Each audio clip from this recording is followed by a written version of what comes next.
So, selamat malam semua-semua di sini. Boleh nampak sekarang? Boleh, Dokter. Ya, slide saya. Sekarang Kuching Specialist Hospital itu memang sudah boleh dilintasi melalui kapal terbang untuk seluruh Indonesia. Tapi sampai sekarang bandara di Supadi masih belum buka lagi. So sekarang lintasan dari Kalimantan Barat ke Kuching masih melalui jalan. Tapi sekarang di Indonesia di sini Jakarta patient boleh datang ke Kuching hanya 1 jam 40 minit direct flight Air Asia setiap hari. So jika patient dari Medan dia melewati Penang atau melewati Kuala Lumpur. So juga ada patient dari Kalimantan Timur, dari Banjarmasin, dari Balikpapan dengan Samarinda melewati Jakarta ke Kuching. So topik yang saya ingin menceritakan malam ini dipanggil penubatan presisi. Presisi maksud sangat akurat. So penubatan presisi maksud dia penubatan yang bersifat personal, peribadi. Adalah pendekatan inovatif untuk menyesuaikan perawatan yang tepat sesuai kebutuhan pasien sendiri pada waktu yang tepat. So setiap pasien adalah tak sama. Ada kaki lurus, ada kaki berbentuk O, ada kaki berbentuk S, ada yang slim, ada yang obesity. So semua tak sama. Jika penubatan di abad ke-20, dia penubatan umum. Maksud itu penubatan bukan untuk setiap individu. Dia secara umum. So dia set satu standard. Tapi setiap pasien dia punya standard tak sama. So itu penubatan itu bukan spesifik tapi dia secara umum. So contoh dia jika dia membuat satu operasi ganti sendi lutut, semua desain sendi itu secara umum. Kebanyakan orang macam ini sebab itu desain itu macam itu. Kebanyakan alignment macam ini sebab itu dia di operasi dibuat pada umum. Kebanyakan patient 70% patient macam ini. So sebab itu semua patient dibuat dengan cara mengikuti yang majority itu. Tapi dalam abad 21 ini kita semakin maju dan semakin memahami setiap patient perlu penubatan yang spesifik untuk dia. Sebab itu ada penubatan presisi. So yang dulu perawatan medis dirancang untuk pasien pada umum dia. Yang mungkin menghasil untuk kebanyakan pasien tapi bukan untuk semua pasien. So sekarang penubatan presisi ini akan direncana secara spesifik untuk setiap pasien. Kenapa perlu penubatan spesifik untuk pasien pada abad ke-21? Kerana harapan setiap pasien semakin meningkat. Dalam abad 21 ini aktivitas semua orang meningkat. Jika dulu umur 80 mungkin duduk di rumah. Sekarang 70-80 pun mau melancong. Ada umur 70 pun masih main golf. So sangat aktif. So dia perlu dia punya lifestyle, cara hidup dia tak sama. So patient semua apa yang harapan patient dari tindakan operasi pun tak sama. Patient mau operasi yang lancar, sakit yang sangat kurang, minimal invasif, cepat pulih, boleh cepat-cepat balik. Bukan saja lifestyle dia mau balik kerja, dia mau balik main golf, dia mau pergi melancong, semua orang sibuk sangat. So sebab itu efisiensi operasi pun perlu meningkat. Dan dia mau satu operasi dibuat memang kekal selama-lama. So banyak kemajuan baru dalam 10 tahun ini. Ada operasi yang baru mengenai pemulihan tulang rawan, ada teknologi untuk meningkatkan ketepatan operasi, ada teknik yang mempercepatkan pemulihan, dan ada implan yang lebih kekal. So kemajuan contoh dia macam produk biologis macam stem cell, neoligaments, supaya sendi-sendi tulang rawan yang cedera itu boleh dipulihkan. Ada 3D printing untuk rencana operasi, ada alat pemantauan saraf supaya operasi tulang belakang itu jadi tidak bahaya, ada asisten robot, ada pembedahan minimal invasif. So, saya memang pakai sendi. So, saya kebanyakan menangani operasi sendi lutut, sendi pinggul, dan sendi bahu. So, salah satu inovatif yang terbaru selepas pandemik ini, penggantian sendi lutut dengan robot. Robot boleh meningkatkan presisi penggantian sendi lutut kepada lebih 95% jika berbanding dengan dikerjakan manual dengan manusia. So, sejak pandemik dari 2023, sejak Agustus, sejak KPJ mendapat robot Rosa ini, sampai sekarang sudah lebih kurang 800 kasus sudah dibuat dengan operasi dengan bantuan robot. Salah satu Kuching Specialist Hospital sudah jadi salah satu pusat penggantian sendi yang terbesar di Malaysia. Meningkatkan permintaan operasi ini dari bahagian lokal juga bahagian internasional, terutamanya di Indonesia. So, Kuching Specialist mempunyai fasilitas yang siap tersedia, teknologi yang terbaik, waktu tunggu yang singkat dan pemulihan yang cepat, sama durasi rawat inap yang singkat dan biaya yang terjangkau. So, sejak pandemik, Sarawak dan Kuching Specialist Hospital memang menjadi pusat wisata kesihatan yang penting. So, ini operasi penukaran sendi di Kuching Specialist yang semakin meningkat. Dalam 2024 semua 870 cases sudah dibuat. So, untuk sendi lutut, semakin usia naik dia akan haus. Haus maksud tulang rawan dia jadi semakin tipis, pantalan dia jadi tipis, ada sobek, ada luka-luka. So, waktu lahir memang sendi ini cantik sekali.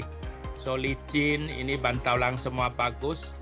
Tapi bila sudah mulai haus, contohnya masuk stadium kedua, sudah tengok luka-luka pada tulang rawan. So, ini sendi lutut. So, tulang rawan dia sudah ada luka, bantalan pun sudah sobek. So, ini di stadium kedua, pasien mulai merasai sendi jadi kaku. Contoh dia naik pesawat lepas 2-3 jam atau duduk di bis 2-3 jam, dia cakap, oh sendi jadi kaku, sangat susah jalan. So, kena bangun jalan-jalan, nanti okey. So, ini panggil stadium kedua. So, jika masuk stadium ketiga, banyak rawan sudah hilang.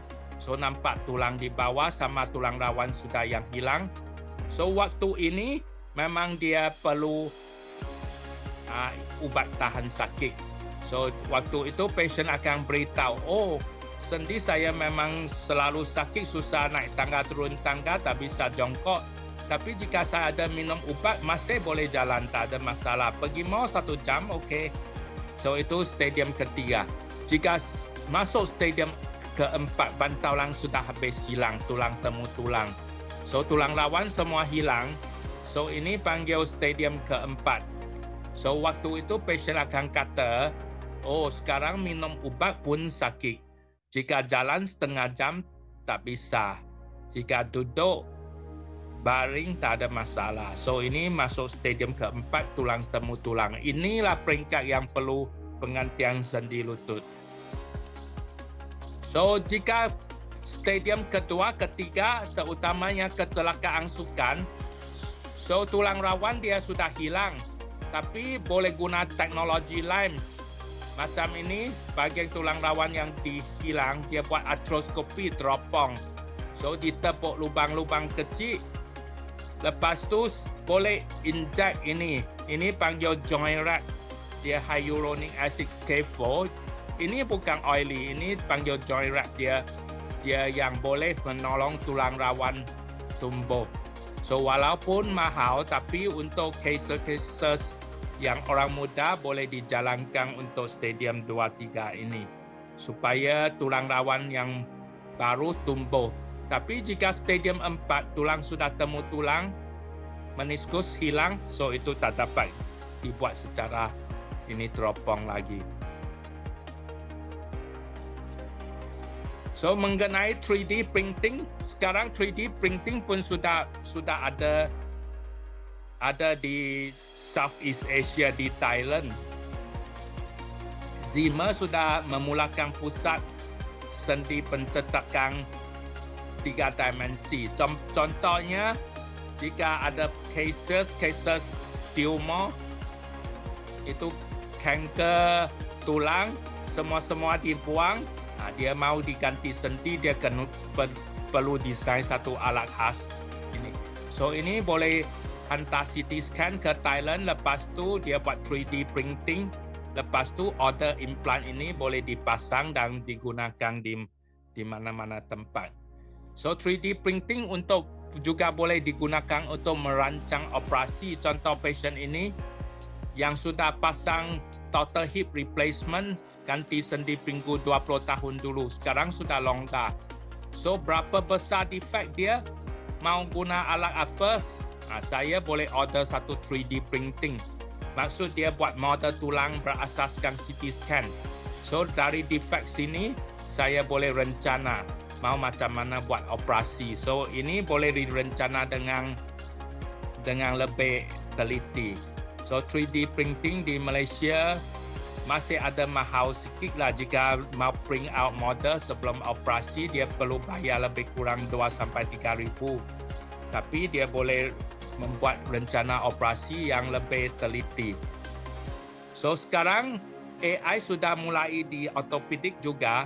So dia contohnya AI boleh tolong dalam membaca lonsen.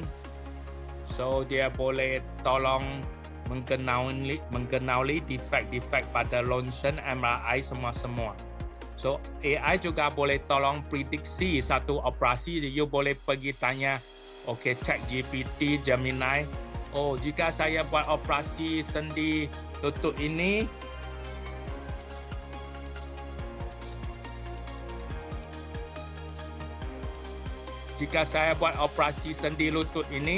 perlu ada apa risiko? AI dapat jawab you juga. So ini software yang saya ada. So software ini boleh digunakan untuk planning sebelum operasi. So dia boleh macam rencana macam mana satu operasi dibuat dengan sempurna. Macam total hip replacement, ukur berapa size, berapa semua boleh diukur di dalam komputer sebelum operasi. So ini akan membuat pembedahan itu lebih sempurna. So berapa size, berapa semua ini panggil planning sebelum operasi. So, tadi menyatakan kemajuan dalam ortopedik di bidang sendi. Sekarang saya menceritakan macam mana menggunakan presisi ortopedik dalam bidang presisi penubatan dalam bidang ortopedik penggantian sendi pinggul. So, sendi pinggul kebanyakan dia disebabkan arthritis maksud usia tua. So tulang rawan dia hilang, so dia jadi sakit. Jika sendi pinggul yang sakit dia bukan di pinggul sebenarnya. So waktu ada masalah di sendi pinggul, sakit dia sebenarnya di selangkang sini. Dia bukan di pinggul tapi di selangkang. Sama dia boleh sakit turun ke paha dan ke lutut. So banyak orang yang ada masalah sendi pinggul, dia fikir masalah sendi lutut. Sebab sakit sendi pinggul, dia boleh di selangkang dan turun ke bahagian paha dengan lutut. So, ada yang disebabkan usia tua, maksud osteoarthritis. Ada yang disebabkan masalah-masalah lain, macam avascular necrosis, maksud kepala sendi ini mati disebabkan aliran salur darah dia tersumbat. So jika ini sudah rosak, sakit dia memang kuat, sakit lumayan, so perlu penggantian sendi pinggul. So ini sendi pinggul yang dimasukin ke dalam tulang. So ada dua masalah, dua komplikasi penggantian sendi pinggul. Satu masalah dia, dalam abad ke-20 banyak operasi melalui cara lama. So bila masuk ke sendi lutut, sendi pinggul dia ada mencederakan otot-otot dia. Otot-otot di pinggul itu cedera. So lepas penggantian sendi pinggul, pasien memang bagus. Pasien jalan tidak sakit, tapi dia ada pincang, jalan dia macam lemah di pinggul. Otot dia di pinggul lemah. So jalan dia pincang tapi tidak sakit. Ini panggil jalan Trendelenburg. So jalan ada nampak macam otot lemah, macam pincang-pincang sikit. Itu komplikasi, salah satu komplikasi penukaran sendi pinggul. Yang kedua dia dislokasi.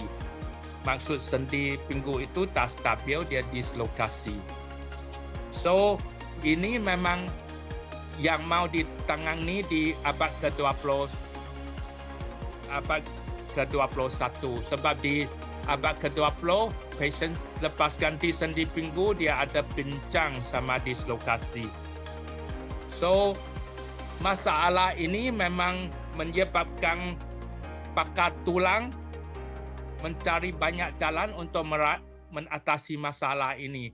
Tapi selama dari 80-an sampai 5 tahun kebelakangan ini, pakar ortopedik sebenarnya tidak tahu macam mana mau mengatasi masalah dislokasi selepas sendi pinggul diganti. Ini disebabkan sudah banyak cara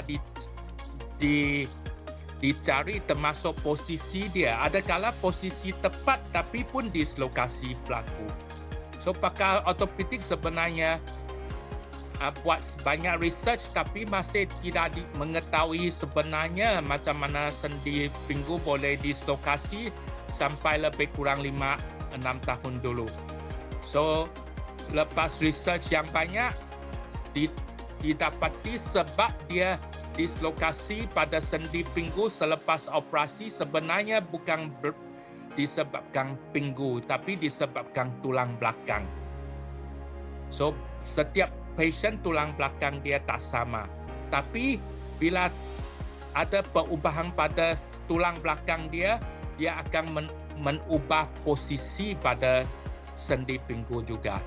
So ada pasien yang tulang belakang dia sudah skoliosis, ada yang tulang belakang dia sudah bongkok, ada yang tulang belakang dia tak boleh gerak lagi disebabkan operasi yang kunci pin banyak. Semua ini menyebabkan risiko dislokasi sendi pinggul lepas operasi. Tapi selepas research yang banyak, akhirnya dalam 5 tahun yang lalu, pakar ortopedik mengetahui macam mana mengatasi masalah itu sudah.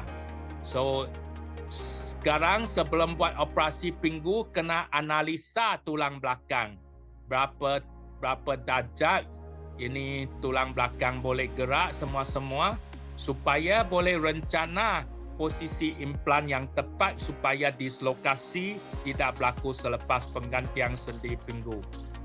So, untuk analisa yang complicated ini, macam yang saya tunjuk di sini, kena menggunakan formula yang sangat susah, yang tak mungkin pakar ortopedik boleh kira macam itu. So, algoritma itu untuk AI macam mana mencegah sendi pinggul daripada dislokasi. So, dari analisa itu dia akan keluar satu zone, safe zone. Jika masuk berapa darjat, ini di green area, bahagian hijau maksud selamat. Bahagian orange maksud dia boleh dislokasi. So, ini cara dia berdasarkan tulang belakang patient, berdasarkan formula dari AI boleh keluar satu plan yang selamat untuk patient. So, tapi tak mungkin masalah ini boleh diingati. So, sekarang keluarkan software.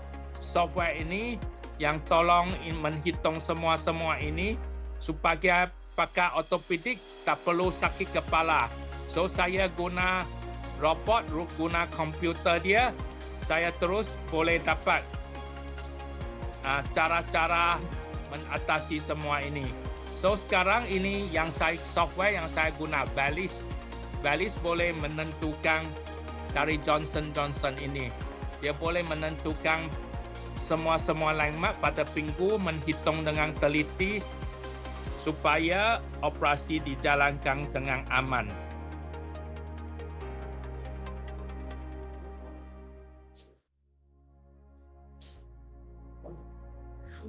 So, ini dari Valis.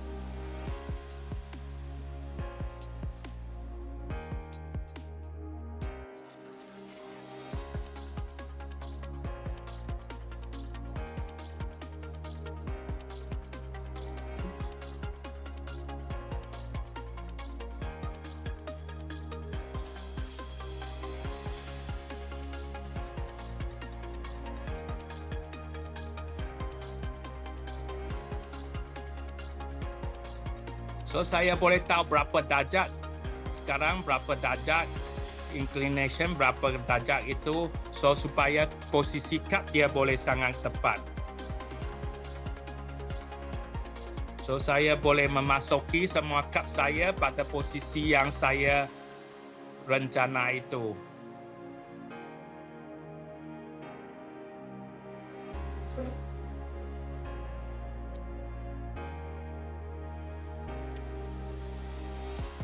So, ini Valis juga boleh tolong saya menghitung size berapa semua.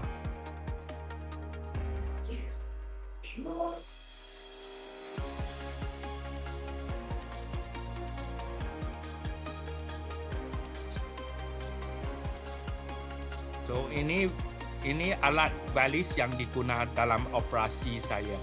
So, Valis boleh menghitung, boleh memastikan posisi betul, boleh menghitung panjang pendek selepas penggantian sendi pinggul.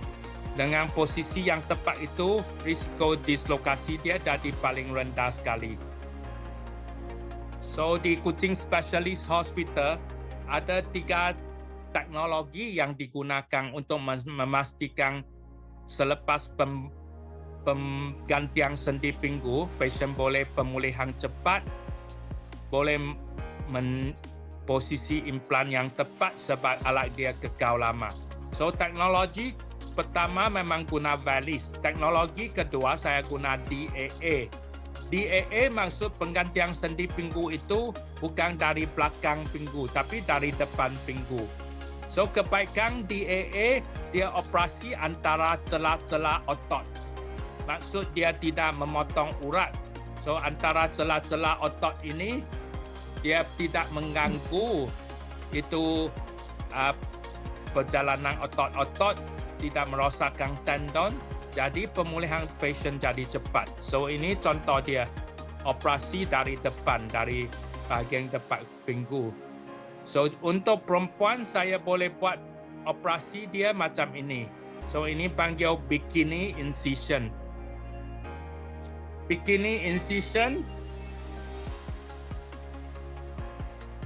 ini supaya dia tidak mengganggu luka dia bukan ke bawah tapi luka dia mendata. So dia bila pakai bikini dia tak nampak parut dia. So ini panggil bikini incision untuk DAA. So ini penggantian sendi lutut dari bahagian depan. Ini bikini incision untuk perempuan.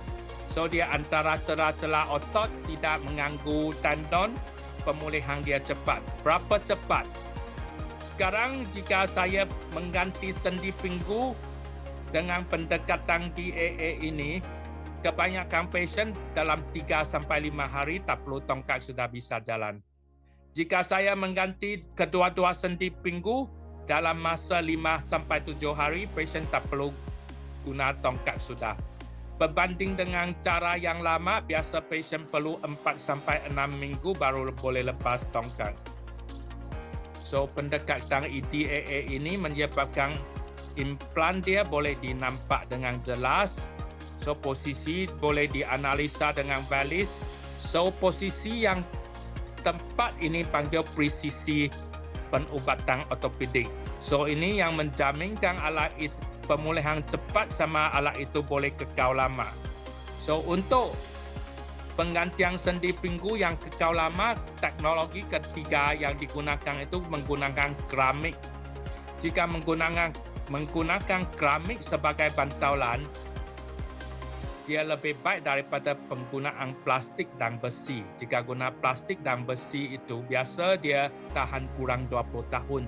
Jika menggunakan keramik, dia boleh tahan lebih 20 tahun. So ini yang cerita dari ibu yang menjalani operasi sendi pinggul.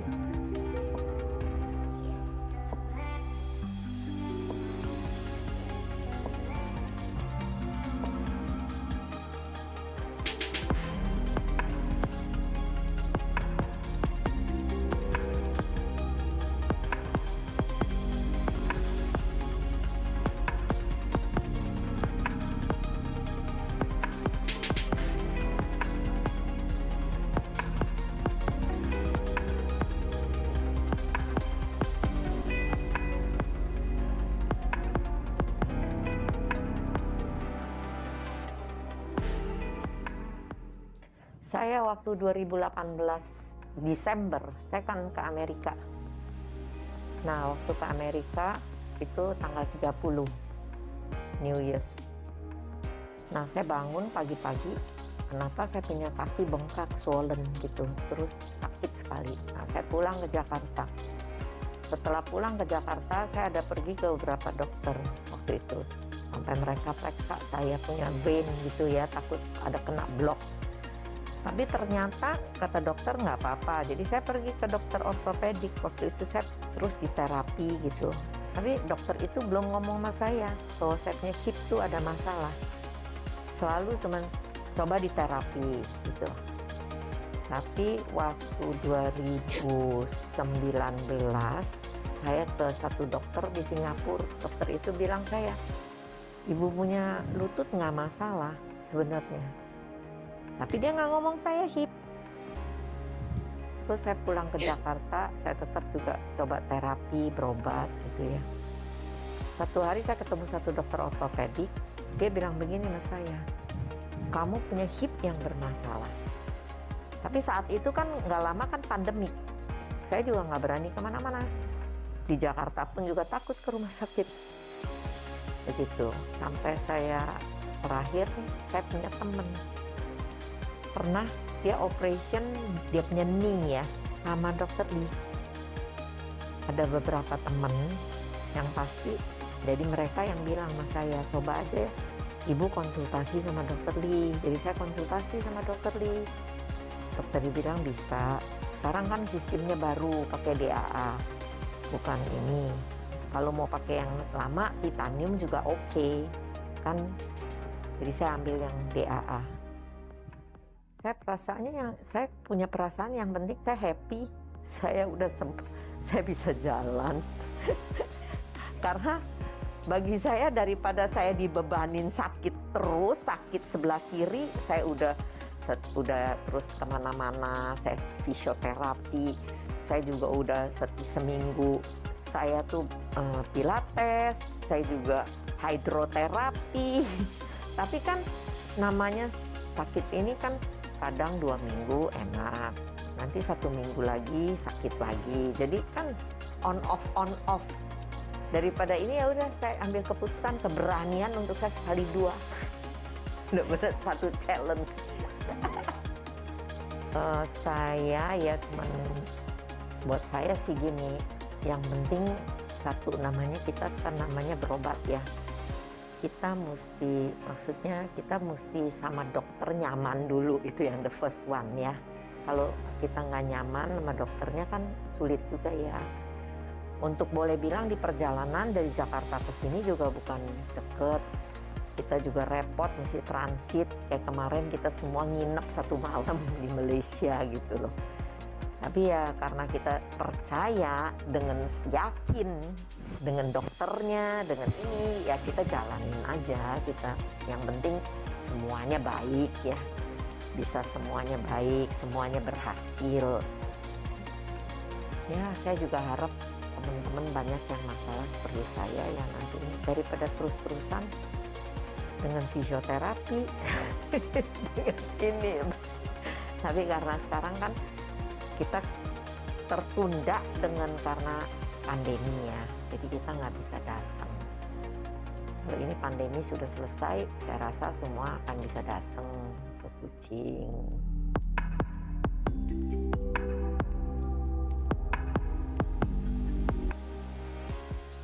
Oke, so itu penggantian sendi pinggul. Sekarang saya menceritakan presisi ortopedik di penggantian sendi lutut. So kebanyakan orang menganggap penggantian sendi lutut satu operasi yang kejayaan besar, yang peningkatan hasil dia bagus. So ini memang betul. Kejayaan penggantian sendi lutut memang jauh lebih banyak daripada operasi yang lain. So kejayaan penggantian pinggul biasa di sekitar 90%. Tapi penggantian sendi lutut daripada penyelidikan semua di merata-rata dunia, penggantian sendi lutut kejayaan dia masih sekitar 81%. Maksud 19% patient masih tak begitu puas hati dengan hasil operasi penggantian sendi lutut. Ini yang menyebabkan saintis dan pakar ortopedik menyelidik macam mana meningkatkan hasil penggantian sendi lutut di abad ke-21. So dari penyelidikan kebanyakan dia yang TKR ini gagal atau tidak puas hati disebabkan tak cukup stabil. Sendi itu rencana operasi dia tak begitu stabil disebabkan alignment dia tak begitu betul dengan posisi yang tak begitu tepat. So ini yang menyebabkan saintis mencari jalan untuk mengatasi ini di abad A yang total knee ke-21. replacement is designed to mimic the feel and function of your natural knee. Because every patient's knee anatomy is unique, knee implants and surgical methods vary. Most traditional knee replacement surgeries use mechanical alignment as the reference for proper placement of the knee implant. But this approach precisely aligns with only about 2.2% of the patient population when taking their pre-arthritic knee alignment into consideration. The evolution kinematic alignment technique is designed to replicate the natural alignment of your pre-diseased knee joint. A total So ini sebab di abad ke-20 semua rencana operasi itu secara umum. Tapi setiap sendi lutut setiap patient tak sama. Ada yang O, ada yang X. So semua alignment tak sama. So tak boleh guna satu resepi yang sama untuk semua pasien. So di abad ke-21 setiap pasien direncana sebagai individu. So rencana sebagai individu ini dia boleh digunakan robot dengan presisi yang lebih 95%. So robot boleh menghitung alignment lutut dan pakar bedah boleh men-adjust dia supaya alignment dia spesifik pada individu itu. Making decisions throughout your So surgery. ini robot ROSA.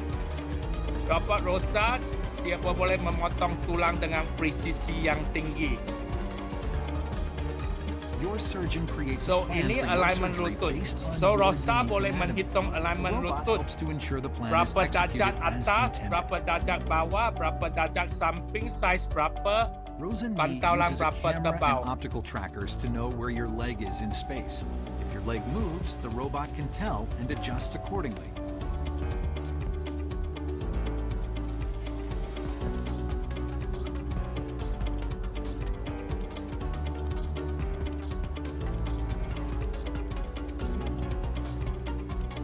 Rosen Knee provides your surgeon with data about your knee. This helps to personalize your surgery based on your unique anatomy.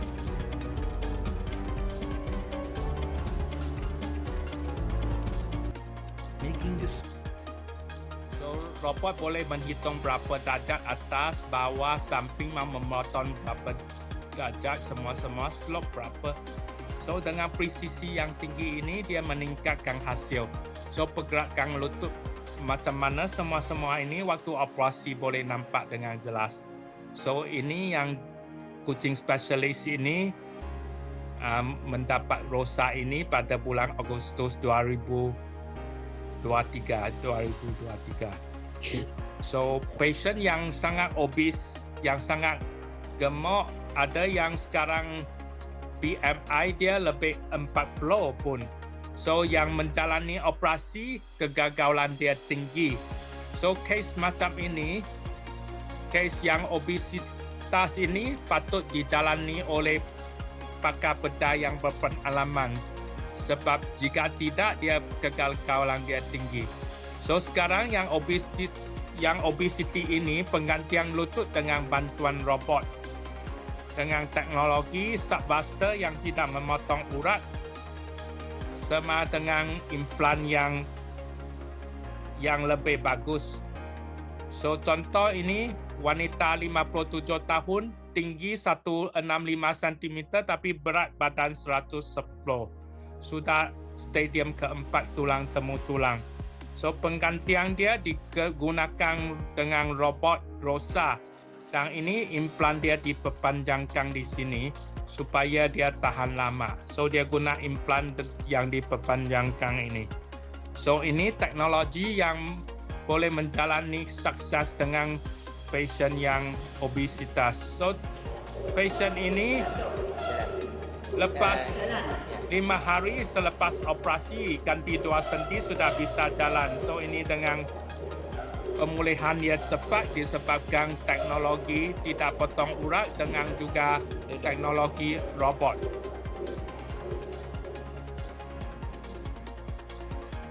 So yang akhir sekali presentasi malam ini dengan saya menceritakan sikit penggantian sendi bahu. Penggantian sendi bahu juga ada teknologi terbaru dalam 10 tahun ini. Masalah sendi bahu dia bukan sahaja tulang yang rosak, sendi rosak, tapi waktu sendi rosak, kebanyakan urat dia pun sudah sobek. So jika urat di bahu sudah sobek, walaupun diganti pun dia tidak sakit, dia tak bisa angkat bahu itu. So dalam 10 tahun ini, teknologi terbaru yang dengan desain implan yang baru. So, desain implan baru ini dipanggilkan reverse shoulder replacement. So, bahagian penggantian bahu ini terbalik. Yang dulu bola letak di sini. Sekarang bola dia terbalik diletak di sini. So, ini panggil reverse shoulder, terbalik. Bila bola ini diterbalikkan, walaupun urat dia sudah sobek, lepas penggantian dia pun boleh mengangkat sendi bahu dia. So ini panggil reverse shoulder replacement. So yang bola di sini, soket di sini. So sekarang robot pun ada teknologi robot ini panggil ROSA Shoulder sudah mulai diintroduce dari Amerika pada tahun lalu 2024. So we'll go ahead and put our base plate back on now, and then actually activate our. So dari sini boleh nampak dari CT scan macam mana memasukkan bola ini pada angle berapa darjat. So we can then spin this around and angle. So we have bicorner fixation with our central screw, which I prefer. You can see we have just a few millimeters of inferior overhang here between the glenosphere and the humerus, or glenosphere and the inferior rim of the glenoid rather, which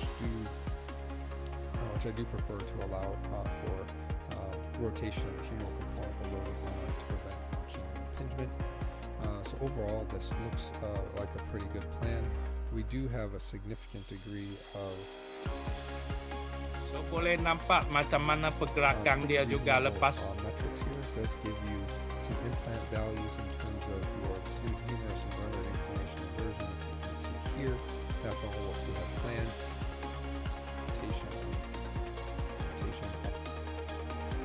planned and the native construct, which this may result in seeing this. So sekarang operasi bukan di bilik bedah. Sebelum operasi sudah boleh merencanakan posisi semua dengan We have tepat. enough, lengthening of this patient distally to avoid that, which So planning semua boleh dibuat sebelum operasi. so we'll go ahead and put it. So ini saya menunjukkan testimoni patient penggantian sendi lutut dengan cara robot. Nanti tengok, oke bangun dan jalan. 3 hari pasca operasi. Usia 59 tahun.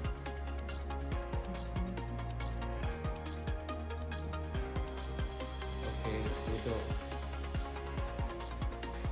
So ini patient yang 3 orang menjalani operasi 3 ganti sendi lutut, dua lutut. Ketiga patient ini dia penggantian dua lutut. Ini hari kelima operasi.